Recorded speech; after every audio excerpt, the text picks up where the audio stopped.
나는 사회적 물의를 일으킨 적이 없어. 사회적 물의를 일으킨 걸로 언론에서 만들어준 거지. 난 그런 말 한 적도 없어. 그건 다 존경하는 MBC에서 다 만든 얘기야. 반성 안 하실 것 같아요. 빡치네. 빡치죠? 에이, 끔찍하다.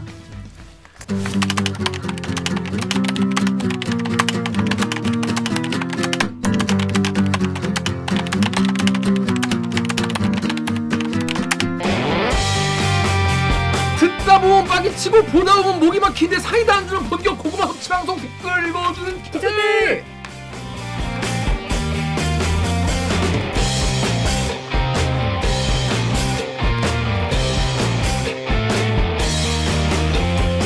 실화냐? 저비용 고퀄리티를 추구하는 사내 수공업 방송입니다.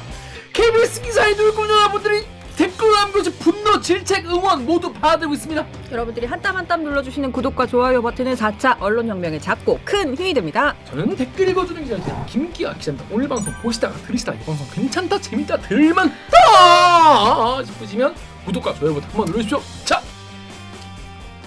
보시다시피 정유럽 기자가 없어요. 없어. 어디 간 거야?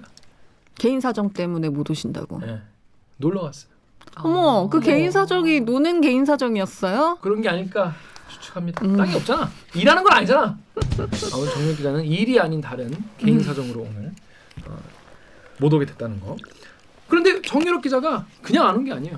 그럼요. 지난주에 사고를 치고 안 왔어. 음? 지난주에 방송에 물론 정유럽 기자 혼자만의 사고는 아니지만 그 열린공감 TV를 인용해서 얘기를 하지 않았습니까? 근데 이게 무슨 열린민주당이 하는 유튜브라고 얘기를 한 거예요. 열린공감 TV는 독립적인 언론입니다. 전혀 열린민주당 채널이 아닌데 나도 그거를 나 솔직히 나 그때 알고 있었다. 알고 나중에 이거 잘라야지라고 생각했어. 근데 얘기할 때는 그냥 템포 끊기 싫어서 그냥 이러고 나중에 잘라야지라고 하는데 깜빡했습니다. 죄송합니다. 제가 검수를 제가 더 잘했어야 되는데 제가 그걸 못 잘라서 정말 죄송하고, 그래서 그 부분에 대해서는 저희가 잘못된 정보를 들어서 정말 죄송하다는 말씀 드리고 바로 삭제하고 관련 댓글을 하나 제가 이렇게 올렸어요. 그러니까 앞으로는 그런 실수하지 않도록 더 노력하겠습니다. 정말 죄송합니다. 오기정 기자 자기소개해 주시죠. 네, 안녕하세요. 목미 얼더미 와더더미 오기정입니다. 오 기자도 할 얘기가 있지 않습니까? 응? 오 기자도 할 얘기가 하나 있지 않습니까? 아니 저희가 지난번에 뭐죠? 꽁다리 영상 나갈 때 이제 그 법무부 직원이 우산을 이렇게 무릎 꿇고 든 거를 가지고 우리가 너무 웃으면서 얘기했다. 갑질 관련한 얘기하면서 뭐 이런저런 사례를 들다가 이제 그 김기범 선배가 뭐 이런 사례도 있었잖아 했는데 저희가 그냥 웃으면서 네 하고 이제 넘어갔는데 듣기에 굉장히 불편하셨을 것 같아요. 그러니까 그 사건 같은 경우 아시죠? 이게 뭐냐?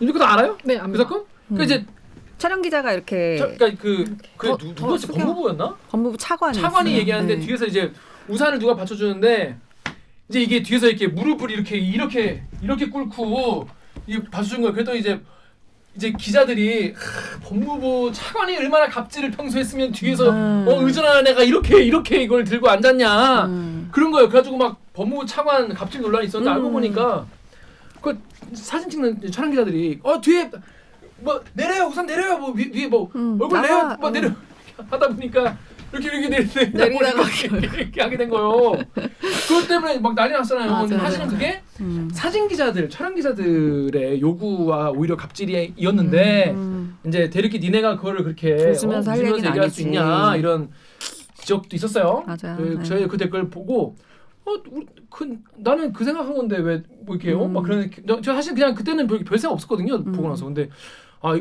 맞네 라고 생각이 들긴 들었어요. 옥 기자는 그 댓글들 보고 어땠습니까? 그래서 사실 제가 약간 이제 불편하셨을 것 같아서 답글을 또 달고 했는데 이제 그러실 것 같아요. 좀 생각해 보면 저희가 너무 그걸 웃으면서 막 얘기를 한 것이 아닌가 그런 생각이 들더라고요. 그렇습니다. 그거는 저희도 이제 그 댓글 쓰신 분들과 같은 마음이에요. 이건 기자들이 어떤 관행, 취재 현장에서의 관행 저희도 그거 보면서 되게 욕 많이 했거든요. 그러니까. 저거 저렇게 하면 안 되는 것 같은데. 그러니까. 오히려 우리도 보면서 아직도 저런 관행이 있구나 그랬는데 근데 그런 건 저희가 좀 약간 사과를 드리면서 근데 그거와 관계없이 한 주도 어떻게 지냈습니까? 아니 왜 또 주말에 비가 찌푸리는데? 주말에 눈이 왔잖아요. 그치. 차가 너무 더러워진 거예요. 흰색인데 차가 회색 차가 된 거예요. 그래서 너무 회색 차를 사지 그랬어. 좀 부럽더라고. 회색 차는 이렇게 회색이잖아. 네, 그냥 회색이니까. 그래서 아무튼 그래서 세차를 하고 싶은데 그 이렇게 주유소에 돌아가는 세차 기계 있잖아요. 근데 그게 어디 기상가를 보니까 차에 이제 스크래치가 많이 나서 별로 좋지 않다. 어지간하면 하지 마라. 그래가지고 그거를 안 하고 어디 세차를 맡기려고 했더니 돈이 또 너무 비싼 거예요. 그래서 요새 그 셀프 세차장이라고 돈 뭐 동전 넣거나 아니면 카드 찍으면은 뭐 몇 분 내에 해야 되는 거 있잖아요. 셀프 세차장에 가가지고 세차를 했는데 그 이거. 나도 아이원. 여기. 나도 아이원. 양평에. 여기 좀.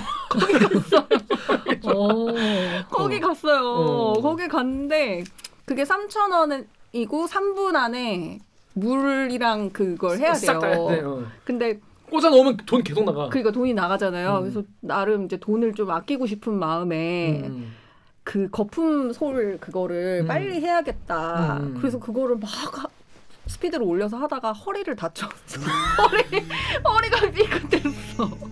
그래서 제가 막 곡소리 내잖아요. 앉았다 일어섰다 막 할 때. 그래서 좀. 야, 너 벌써 그 허리 아프면 어떡해. 네, 그래서 그 돈 3,000원 좀 아끼려고 병원비 나가게 생겼어. 병원비. 내일 아침에 병원 가려고요. 병원 가. 물리치료 받고 또 막. 그러니까. 그렇습니다. 여러분, 그러니까 돈 아끼려다가 건강 잃고. 이상하게 그 3,000원 한 번 더 찍기가 싫다. 맞아. 그러니까 2번은 찍어요. 6분. 네. 6분 찍는데. 6분 안에 이제 물과 거품과 물을 씻어 내리는 것까지 다 하고 싶은 거예요. 그래서 이 조그마한 몸도 6분 안에 씻긴 힘들잖아요. 근데 사실. 그러네. 이 몸도 샤워를 샤워도 우리가 6분 안에 안 먹는데. 이만한 차를 6분 만에 막. 그래서 예, 그렇게 하려다가 아주 병원비를 아주 탕진하게 생겼습니다. 야, 이건 정말 우리 엄마가 배울 점이 많은 그런 슬픈 우화. 여러분 셀프 세차장에서 한 번 더 찍으시기 바랍니다. 그렇습니다. 셀프 세차장 하시는 분들 돈 많이 버시기 바라겠습니다. 자, 우리 임 작가님 자기 소개해 주시죠. 네, 안녕하세요. 작가 이만입니다. 지난주에 왜 안 지난주에 나왔습니까? 왜 안 나왔어? 지난주에 시험을 보러 갔습니다. 근데 제가 이번에 조심히 살아야겠다는 마음을 먹었어요. 왜요? 진짜 행동거지 조심하고 살아야겠다 생각한 게 시험을 보러 갔는데 같이 시험을 본 분이 저한테 대들기 나오시죠? 이러는 거예요. 한 번 나왔잖아요. 그러니까요. 저 한 번 나왔는데 그래서 진짜 이게 셀럽의 시작이구나. 그래서 나 혼자 산다를 하면 저녁에 뭘 먹을지까지 생각을 해놓고 네 여기 이제 각오하고 왔어요. 이제 진짜. 그렇구나. 이제 이 유명세를 어떡할 수가 없다. 어쩔 수 없다. 지금 되게 한 번 나왔는데 셀럽이 됐다. 곳곳에서 막 쇄도하는 사인의 요청.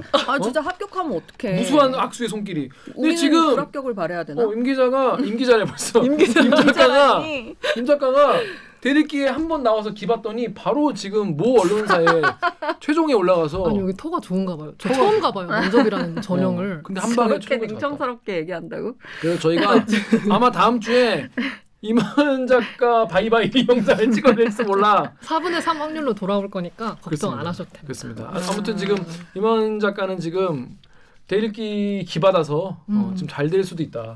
근데 잘 되면 잘 되는 대로 축하할 일이고 네. 안 되면 안 되는 대로 제가 다음에 우리 품을 떠날 때까지 맞아요. 잘 트레이닝 시켜드리겠다는 거예요. 거예요. 그렇습니다. 자, 그럼 저희는 로고 듣고 1부 무친추 브리핑으로 돌아오겠습니다. 로고 주세요. 나는 기레기가 싫어요. 지금 여러분은 본격 KBS 소통 방송 댓글 읽어주는 기자들을 듣고 계십니다. 여기서 대리께서 싫어하시는 분 혹시 계시면 손 들어보세요. 빵! 또 계신가요? 손 들어보세요. 만약에 구독과 알람 설정 해주시면 제가 안 쏘겠습니다. 살려드리겠습니다. 다이나믹 코리아입니다. 뉴스의 홍수 속에서 이거 여러분 이 기사 보셨어야 되는데 못 보셨죠? 싶은 거 갖고 왔습니다. 무친뉴스 브리핑! 첫 번째 기사는 제가 가져왔어요. 왜냐? 정유럽 기자가 없기 때문이죠.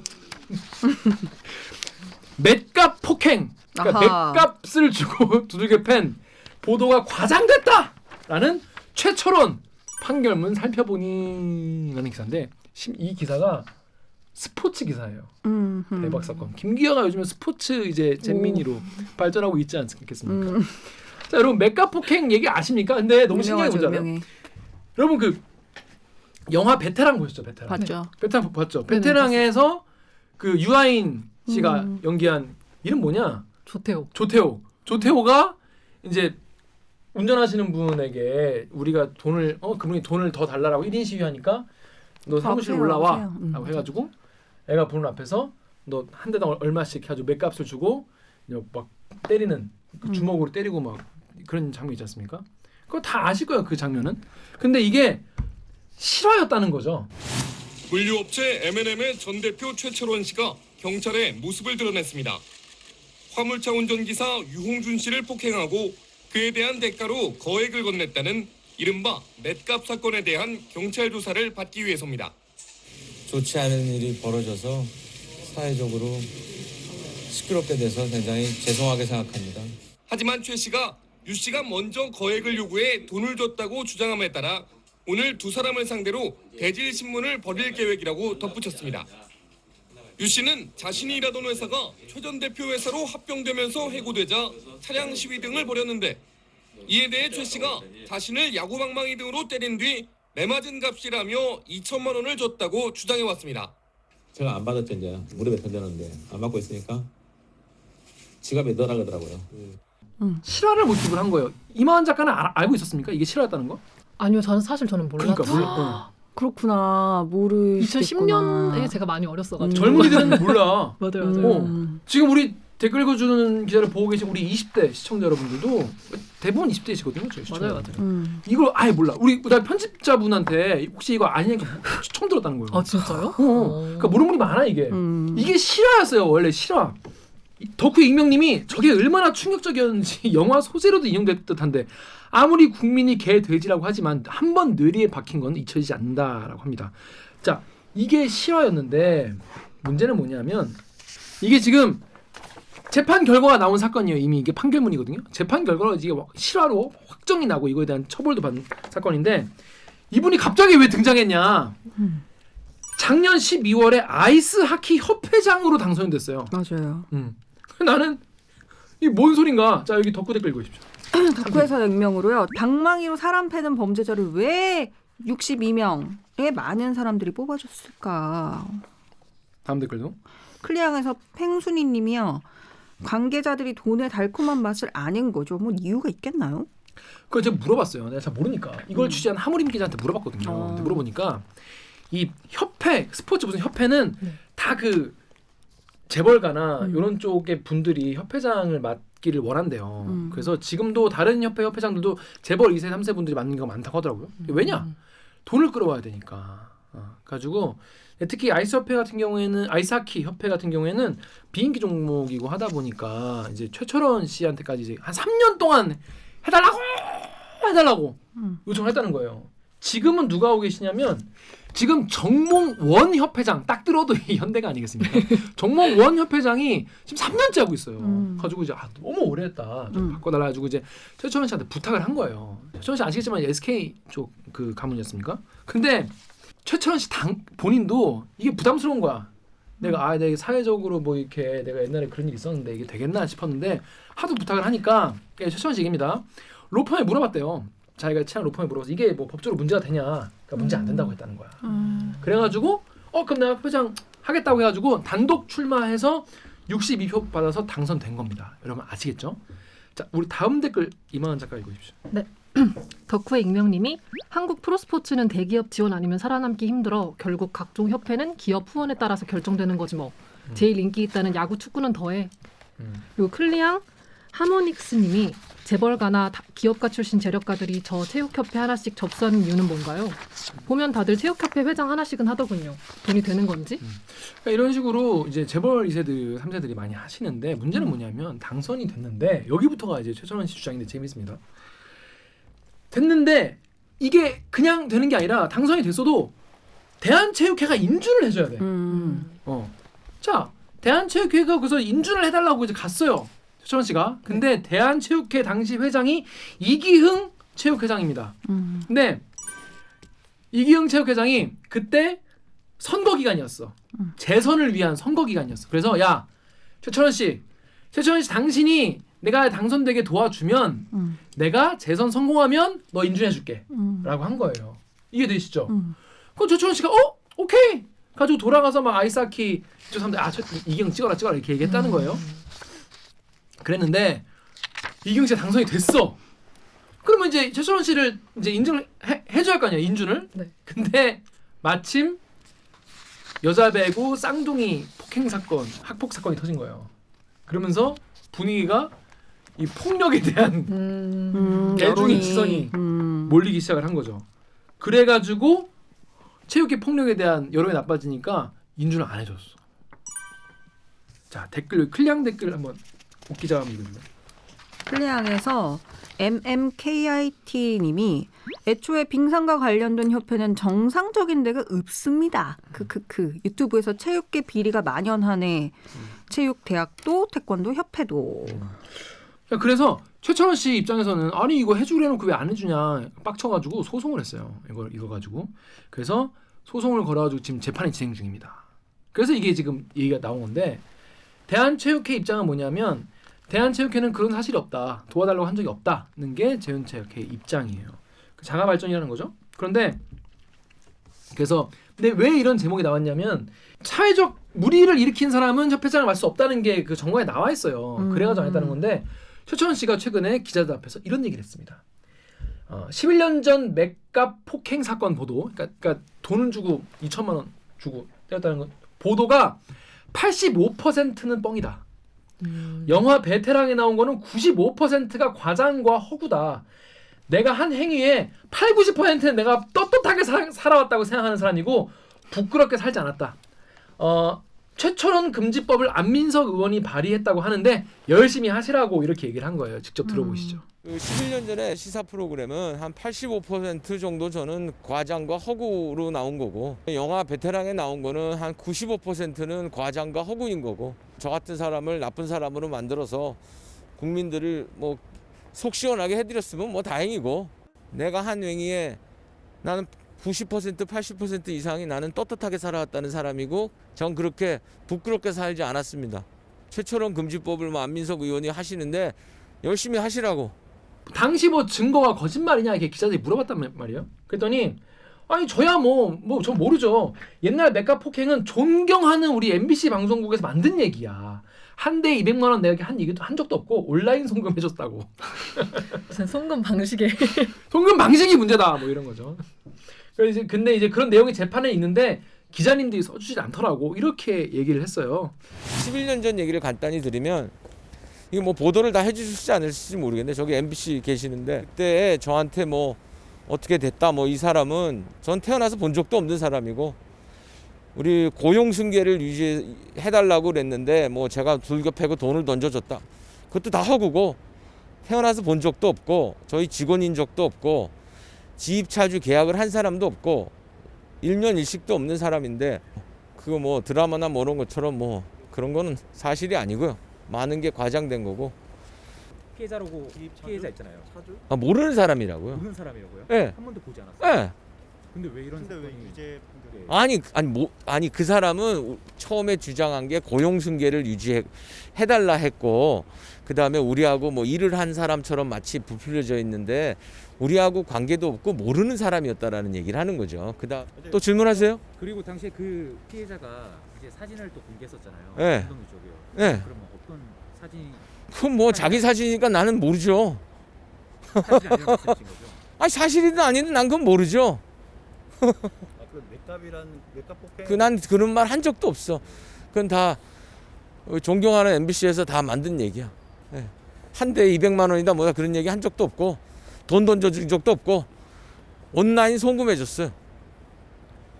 이게 모든 게 그 경찰과 검찰 조사 기록, 재판 기록에는 다 있는데 기자 여러분들이 써주질 않더라고. 저 같은 사람은 나쁜 사람 만들어주는 나쁜 사람이 되는 게 많은 뉴스거리가 되고 저 같은 사람은 좋은 사람이 되는 게 좋은 뉴스거리가 아니라고 생각하기 때문에 기자분들이 그거 안 써주시더라고. 좀 안타깝더라고. 네. 11년 전 행동으로 네. 지금까지 말씀하신 대로 그것들이 다 거짓이고 거짓은 아니고 과장이란 얘기했죠. 네, 어쨌든 언론계 쪽이나 법조계 분들이 우리나라의 현실과 우리나라의 컬처와 이런 걸로 봤을 때 이거는 말을 하지 않고 한참 후에 얘기하는 것밖에 방법이 없다. 억울하더라도 그거 조언을 받아들인 것뿐입니다. 공교롭게도 그게 10년이라는 세월이 맞아 떨어진 것뿐입니다. 나는 사회적 물의를 일으킨 적이 없어. 사회적 물의를 일으킨 걸로 언론에서 만들어준 거지. 내가 한 행위에 나는 90% 80% 이상이 나는 떳떳하게 살아왔다는 사람이고 그래서 얼굴 들고 살아요. 떳떳하게 얼굴 들고 살아요. 전 그렇게 부끄럽게 살지 않았습니다. 그런 식으로는 안 살았어. 안민석 의원처럼 안 살았어. 저는 되도록이면 정도로 가고 당당하게 살아왔습니다. 사실관계를 보도를 해주세요. 딱 잘라가지고 기자분들이 원하는 것만 하지 마시고. 네, 수고하셨습니다. 자, 우리 유튜브 댓글 작가님 읽으시죠. 네. 유튜브 댓글에서 뭐가 과장과 허구라는 거지? 주장하는 대로라도 때린 거 사실이고 돈 준 거 사실이잖아. 돈을 온라인으로 송금을 했건 수표로 던져주었건 그게 중요한 게 아니고 사람을 때리고는 돈 주면 되지라는 생각에 국민들이 분노한 건데 국민들이 분노한 이유를 10년이나 지난 지금까지도 모르고 있었다고 이야기 안 해? 그렇습니다. 최철원 씨가 어떤 행동을 했는지 본인이 이렇게 얘기 안 했으면은 우리가 한 번 더 읽을 필요가 없는데 제가 한번 읽어드리겠습니다. 피해자, 그러니까 이제 트럭 집 트럭 이제 기사님인데 기사님이 추가로 이걸로는 내가 손해 본 걸 할 수 없다. 돈을 더 달라고 하니까 피고인, 그러니까 최철원 씨가 피해자가 이와 같이 SK에너지의 본사 앞에 차량을 이용한 1인 시위를 하고 SK그룹 회장 집 앞에서 면담을 요구해왔던 것에 대해 따지면서 왜 그랬냐라고 하면서 2천만 원을 너에게 줄 테니 피해자에게 주는 대가로 피고인 최철원 씨가 야구방망이로 피해자의 엉덩이를 20회 때리겠다라고 제의를 한 거예요. 한 대에 100만 원이에요? 한 대 100만 원이지. 피해자도 제의에 응하였다. 그래서 향후 어떠한 청구나 권리 행사 또는 이의를 제기하지 않을 것임을 서약한다는 내용의 각서를 쓰게 하고 액면금 1,000만 원의 국민은행 자기합표 2장을 교부하였다는 거죠.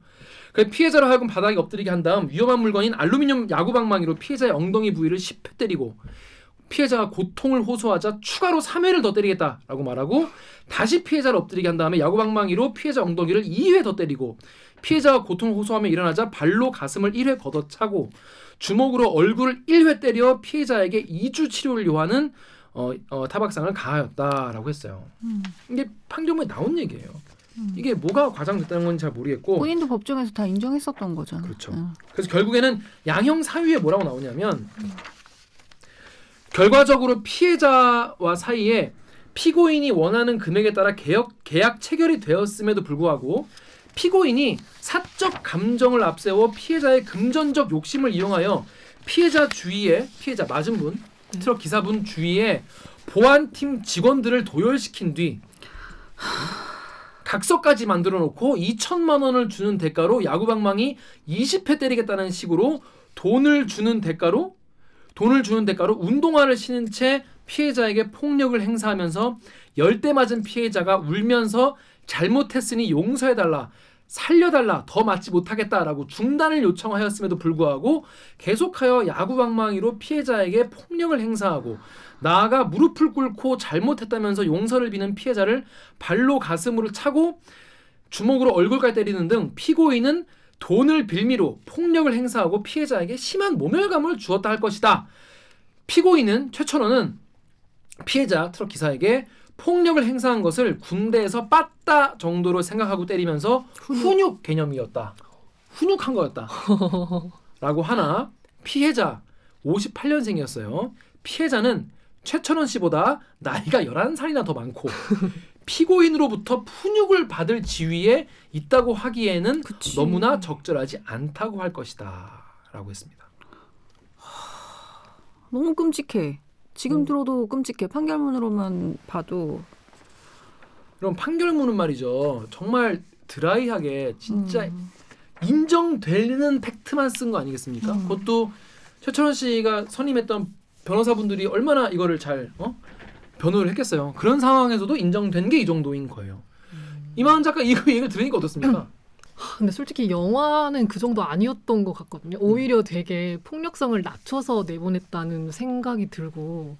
근데 그분이 그 뭐라고 하죠? 집행유예 받으셨잖아요. 맞아요. 근데 그 이유 중에 하나가 이미 충분한 사회적 지탄을 받았기 때문에라고 적혀 있다고 하더라고요.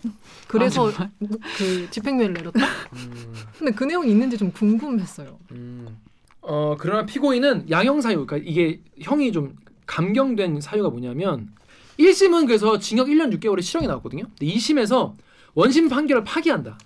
피고를 징역 1년 6개월, 다만 3년간 형의 집행을 유예한다. 그러니까 집행유예 3년을 받은 거예요. 왜냐하면 첫째, 피고인이 그러니까 최철원이 이 공소 사실을 인정하고 반성하고 있는 점. 이 뭔 개소리야? 이때는 인정한 거 아니야. 인정하고 반성하고 있기 때문에. 근데 85%가 뻥이라면 어떡합니까? 피고인이 피해자와 모두 원만하게 합의한 점 등에 비추어 원심은 너무 지나치게 무겁다라는 거예요. 근데 다만 인정하고 깊이 반성하고 있고 원만하게 합의를 이루었고 피해자들이 피고인에 대한 선처를 바라고 있다. 그리고 피고인이 그러니까 최철원이 피해 금액을 모두 변제했다.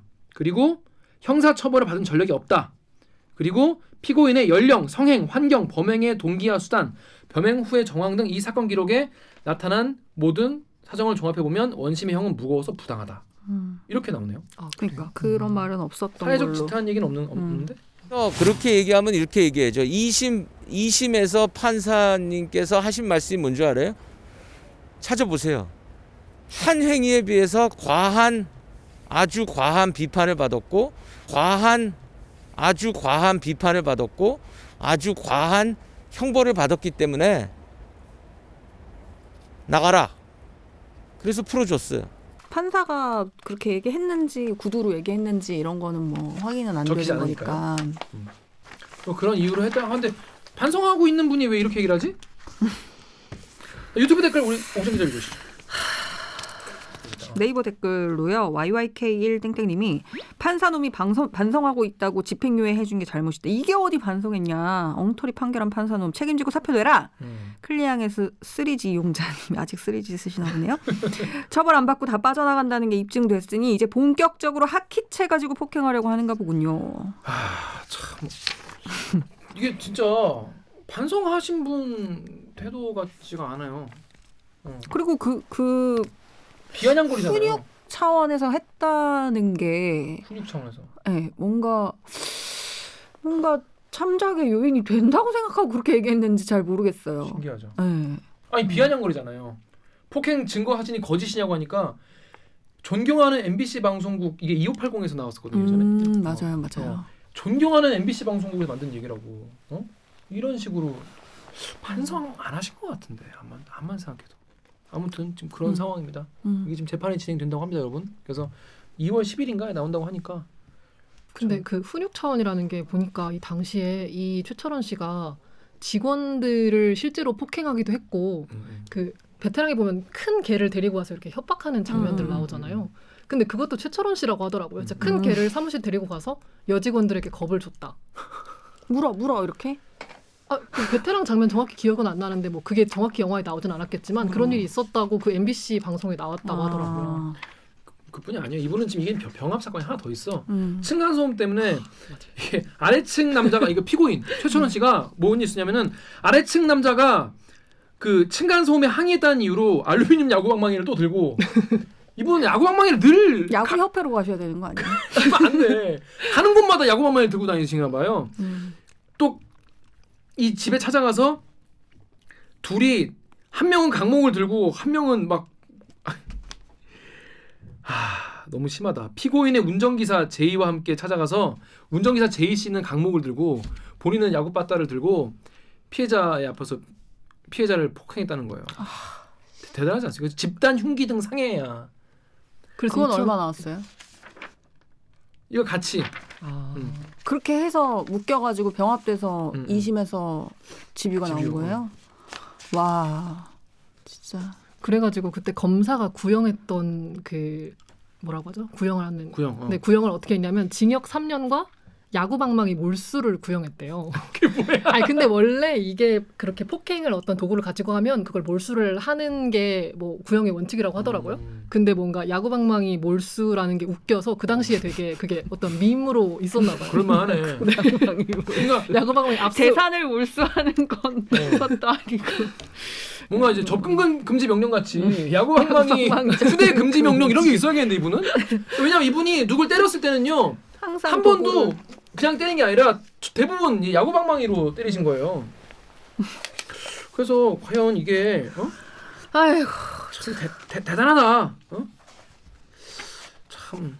그 이런 사람도 하키 협회장을 할 수 있다는 게 참 슬픈 일이네요. 아이스하키 협회 분들이 뭐 물론 돈이 중요하시겠지만 아이스하키 협회 이미지가 어떻게 될지 참 그래도 필요하니까 그렇게 하셨겠죠. 잘 판단하시기를 바라겠습니다. 여러분 이런 일이 있었습니다. 여러분 잘 모르셔도 왜냐면 이게 왜 기사가 많이 안 났냐면 기사가 다 스포츠 기사로 소화가 됐어 이게. 사실 사회부 기사인데 스포츠 기사로 소화가 되면서 스포츠 기사에는 댓글이 안 달리잖아요 요즘엔. 연예인 스포츠 기사에는 뭐 그래가지고 약간 좀 얘기도 많이 없었고 그랬습니다. 뭐 이런 일이 있었습니다 여러분. 자, 빡치네. 빡치죠. 에이, 끔찍하다.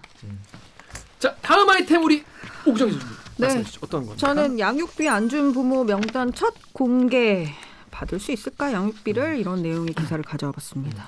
배드파더스라고 이제 굉장히 활동 많이 하는 홈페이지 그 웹페이지라고 해야 되나요? 뭐 단체라고 해야 할까요? 그분 이제 이혼을 하면 양육비를 이제 한 측이 이제 부담을 해야 되는데 양육비는 둘 다 부담해야 돼요. 둘 다 부담해야 되는 주로 이제 근데 남편분들이 많이 부담하죠. 경제력이 있으니까. 근데 이제 이거를 이혼하고 나서 이제 그냥 나 몰라라 하는 분들이 너무 많아가지고 나쁜 아빠들 그래서 배드파더스라는 웹사이트가 생길 정도였는데 어떻게 된 겁니까 이게? 그래서 그 법이 이제 개정이 돼서 양육비 이행법이라고 해서 이게 2021년 1월에 이제 개정이 됐고 이제 시행은 6개월 뒤에 한 거니까 7월에 시행을 한 거예요.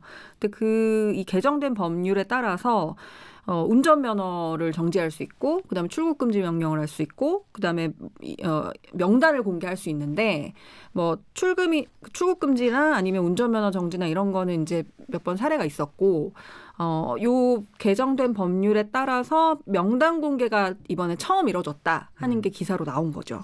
덕후 댓글 이만원 작가가 좀 읽어주십시오.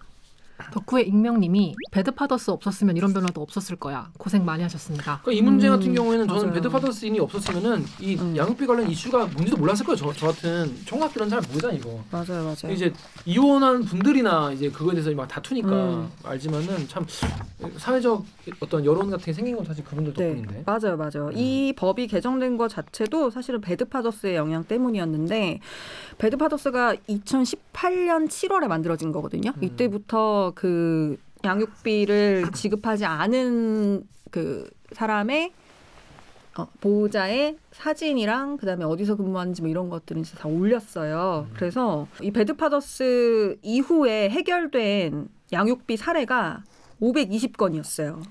그중에 160건은 신상을 공개한 뒤에 이게 해결이 됐고 나머지 360건은 신상을 공개하겠다고 이제 사전 통보를 하니까 바로 갚은 거예요. 바로 양육비를 지급한 거예요. 그래서 우리나라는 이런 배드파더스 같은 뭔가 신상 공개를 하는 게 있으면 양육비 지급의 효과를 이행의 효과를 가져올 수 있겠다. 가장 효과가 크겠다라고 해서 이게 생긴 거죠. 그렇습니다. 덕후 익명 댓글 제가 볼게요.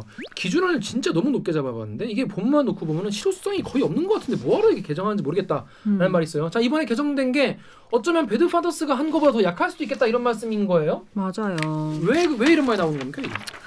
법을 보면 양육비 채무 불이행으로 감치명령 결정을 받고 나서도 양육비 채무 이행을 안 하는 경우에 그러니까 한해서 양육비가 밀려가지고 안 내고 있는데 그거에 대해서 감치명령 유치장 넣은 거죠. 그 명령을 받고도 안 하면 안 내는. 안 하면 신상을 공개할 수 있는 거거든요.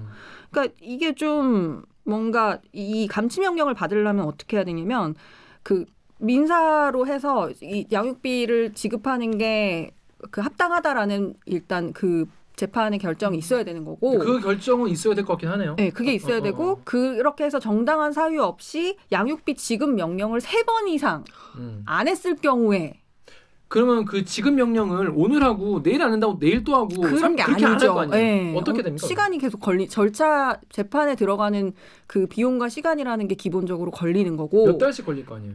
그렇죠.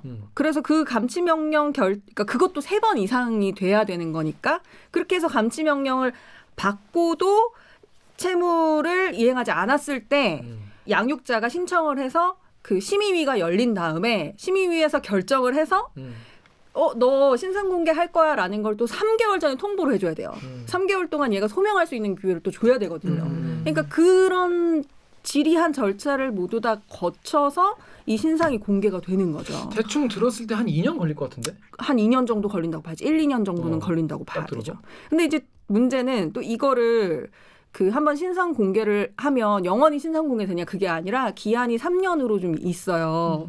그래서 3년이 지나고 나면 이 절차를 또 밟아야 되는 거냐 그러면 이렇게 되는 거죠. 그분은 계속 안 낼 가능성이 높으니까. 그렇죠. 그래서 이게 뭔가 실효성이 거의 없는 수준이라는 얘기가 있는 거죠. 그러니까 맘먹고 안 내려면은 3년에 한 번씩 이렇게 내고 또 이제 기다리고 또 안 네, 내고 맞아요. 그런 식으로 그러니까 이제 양육자는 그동안 밀리고 그러면서 또 계속 이제 소 제기해야 되고 네. 그런 상황이라는 거예요. 근데 그보다 이런 얘기가 있어요. 근데 명단만 이게 신상만 공개하는 게 이게 되냐? 덕후에 익명으로 뭐 타격이 없을 것 같다. 우선 홈페이지 가서 찾아보는데 어디에 있는지 못 찾을 정도라서 저거 올려놨다고 저기까지 가서 누가 찾아보겠나 싶고. 맞아요. 그 배드파더스가 효과가 있었던 건 사진이 가장 컸죠. 사진이 이제 여러 개의 사진이 올라가고 실제 그 사람의 뭐 SNS에 올라오는 사진이라든지 이런 것들을 했으니까 그냥 뭐 증명사진 뭐 이런 게 아니라 실제 그 지인이라면 누구나 알 수 있게끔 이런 식으로 했으니까 아마 그 양육비 지급을 이행하는 효과가 아마 컸던 것 같고. 근데 문제는 우리나라는 이 신상 공개를 하면서 사진은 빠졌어요. 얼굴 공개는 빠졌어요. 그러니까 뭐가 되냐면 채무자 이름, 나이, 직업, 주소 또는 근무지, 그다음에 채무액이 얼마인지, 이걸 얼마 동안 안 내고 있는지 이 정도만 쓰도록 돼 있어요. 저도 들어가 봤는데 그냥 요만한 작은 글씨로 표가 이렇게 있는 거예요. 그래서 그거 이상 뭐 정보가 없는 거죠.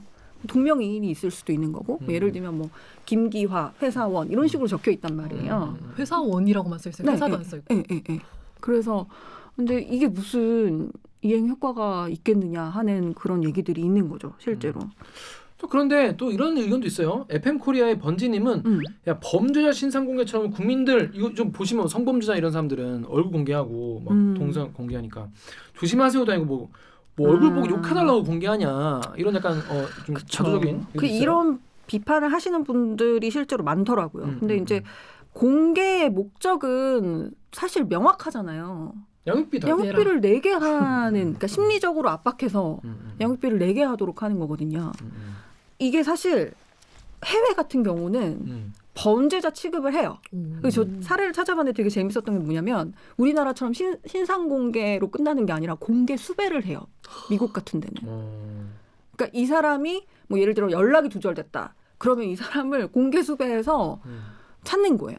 그리고 실제로 어느 지역에 만약에 신상 공개를 한다 하면 사진에 뭐 주소지 있을 거고 실제로 이 사람이 거주하는 곳, 활동하는 곳이 어디인지 이런 것까지 다 표시를 하더라고요. 그러니까 그 나라는, 그러니까 미국은 이런 양육비를 지급하지 않는 부모를 아동 학대 범죄자로 보는 거예요. 그러니까 우리랑 약간 접근 방식이 다르더라고요. 근데 지금 딱 들었을 때 아동 학대로 볼 수도 있겠다는 생각이 드네요. 네, 충분히 봐야죠. 왜냐하면 이거 우리나라 같은 경우는 채무 불이행으로 계속 보잖아요.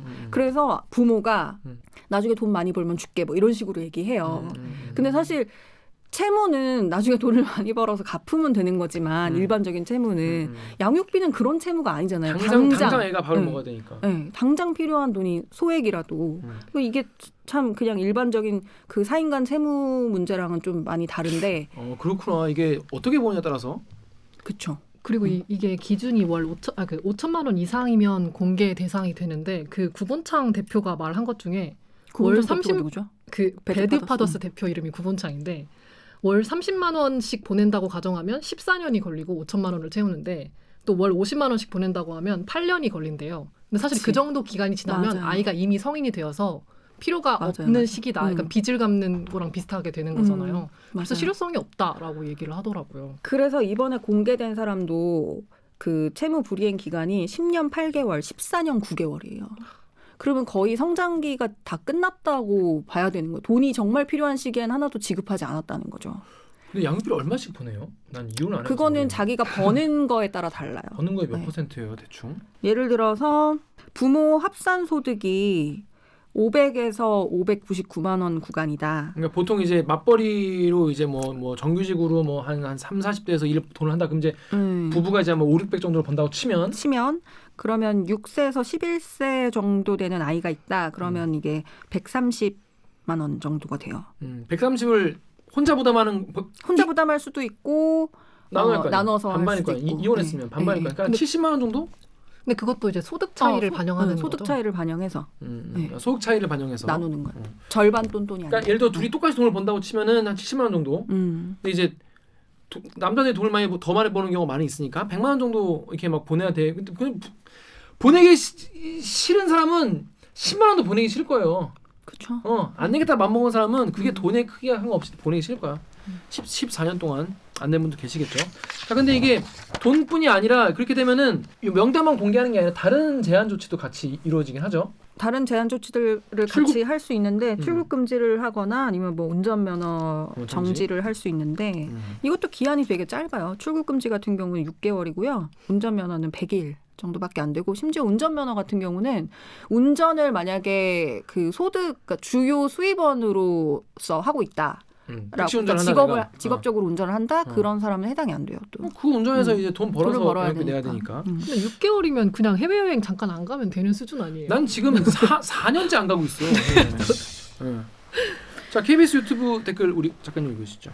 MJ 킴님이 출국 금지 6개월, 운전면허 정리 100일만 버티면 되는 거네. 정부에서 먼저 주고 월급을 가압류해야지. 아이들 낳으라고 난리치면서 태어난 아이들은 모른 척하냐. DJ 영희님이 양육비는 아이들의 생존권입니다. 한 달만 밀려도 근로소득에서 공제하고 월급을 주는 걸로 바꿔야 됩니다. 그렇죠. 사실 뭐 이렇게 할 수도 있는 거잖아요. 근데 정부에서 긴급한 경우에는 먼저 주고 먼저 지원을 해주고 그거를 이제 채무자한테 다시 받는 그런 절차가 있긴 있어요. 근데 이게 또 한쪽 얘기만 들을 수 없는 게 또 너무 과하다. 명단치 과하다. 공개 과하다는 얘기도 있어요. KBS 유튜브에 뒷북님이 범죄자도 공개하지 말자 인권 이런 얘기 하는데 깡으로 공개하네. 장하다 대한민국. 든든하다 이런 얘기도 하고 네이버 댓글에 ELEF 땡땡님이 근데 재산이 있는데 숨긴 건 모르지만 돈이 진짜 없으면 어쩔 수 없지 않냐. 법적 조치 왜 이런 압박으로 정부에서 얘를 사람 공개 망신시킨다는 게 이게 옳지 않다. 공산당이냐 막 이렇게 비판하는 분들도 계십니다. 어떻게 봐야 돼요? 이런 거는? 아니 이게 이제 돈이 진짜 없는 사람도 있을 수 있잖아요. 정말 여력이 없어서 지급하는 경우는 그렇게 많지 않을 수 네. 있다는 거죠. 왜냐하면 한부모 가구 수가 154만 가구가 된대요. 근데 이 통계적으로 이혼 후에 양육비 지급을 못 받는 사례가 전체 80%예요. 그러니까 이거는 진짜 능력이 안 돼서 안 준다기보다는 고의로 악의적으로 안 주는 게 아닌가 하는 거죠.